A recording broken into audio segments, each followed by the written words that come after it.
দিনটা যখন কিংবা ম্যাচটা যখন লিটনের, যেদিন লিটনের খেলা আপনি কন্টিনিউয়াসলি মাঠে দেখতে থাকবেন সেদিন কিন্তু দেখতেই থাকবেন। অর্থাৎ দিনটা যেদিন লিটনের সেদিন কিন্তু দিনটা তারই। When the days for the Liton no one can suppress him. একদমই সত্য। লিটন কুমার দাসকে আজকে কেউ দমিয়ে দাবায়ে আটকে কিছুই করতে পারেনি।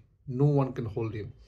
এবং যে দুর্দান্ত ইনিংস তিনি দীর্ঘদিন পর উপহার দিয়েছেন, সে লিটন, এই লিটনকেই কিন্তু আমরা খুঁজছি, এই লিটনকে কিন্তু আমরা চাই। তবে একটু লেট হয়ে গিয়েছে কিনা, হ্যাঁ সত্যি একটু মনে হয় লেট হয়ে গিয়েছে।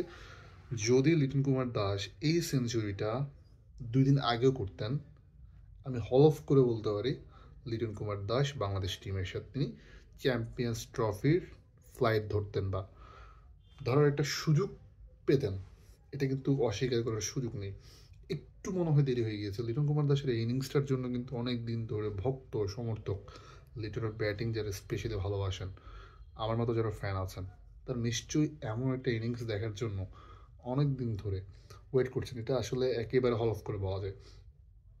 আজকের এই ম্যাচটা দেখার পর আমার একটা স্মৃতি খুব মনে পড়ছে। সেটি হচ্ছে 2 বছর আগে চট্টগ্রাম পর্বে যখন বিপিএল অনুষ্ঠিত হচ্ছিল, তখন তিনি কুমিল্লা ভিক্টোরিয়ান্সের হয়ে মোস্ট প্রবাবলি 50+ একটা ইনিংস খেলছিলেন।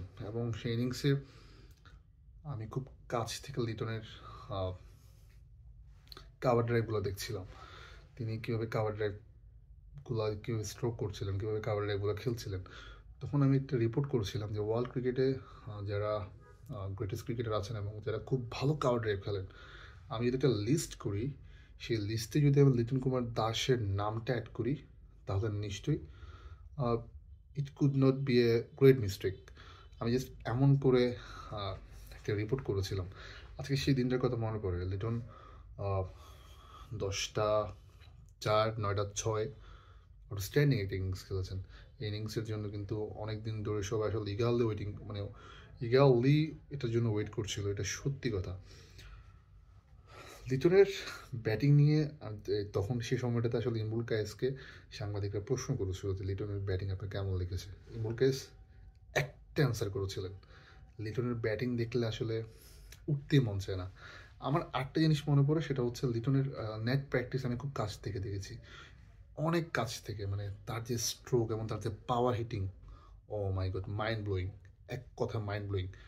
আপনারা জানি না টিভি সেটের সামনে লিটনের ব্যাটিংটা কেমন দেখেন, সত্যি যদি খুব কাছে থেকে তার ব্যাটিংটা দেখেন, আপনি লিটনের ফ্যান হতে বাধ্য হবেন, মাস্ট বি বাধ্য হবেন। তো আমার একটা প্রশ্ন, সেটা হচ্ছে আসলে আমাদের প্লেয়ারদের এবিলিটি আছে, তাদের রান করার যথেষ্ট সুযোগ আছে, তারা কিন্তু অ্যাভেলেবল ফর দ্য, মানে যে কোনো জায়গায় পারফর্ম করার জন্য তারা কিন্তু অ্যাভেলেবল এবং তাদের এবিলিটিটা আছে। কিন্তু হোয়ার ইজ দ্য প্রবলেম? এটাই মেন সমস্যা। আমাদের সমস্যাটা কি? আমরা কেন ধারাবাহিক হতে পারি না? কেন কন্টিনিউয়াসলি আমরা পারফর্ম করতে পারি না? কেন কনসিস্টেন্সি আমরা রাখতে পারি না? এই জিনিসটা আসলে আমি জানি না কেন হয়। But I am very much sure about this যে আপনারা লিটনের খেলাটা খুব বেশি এনজয় করেছেন এবং লিটনের কাছ থেকে এমন কতগুলো ইনিংসের জন্য নিশ্চয়ই আরও বেশি অপেক্ষা করবেন, প্রত্যাশা রাখবেন। এটা এটা নিশ্চিতভাবে বলা যায়।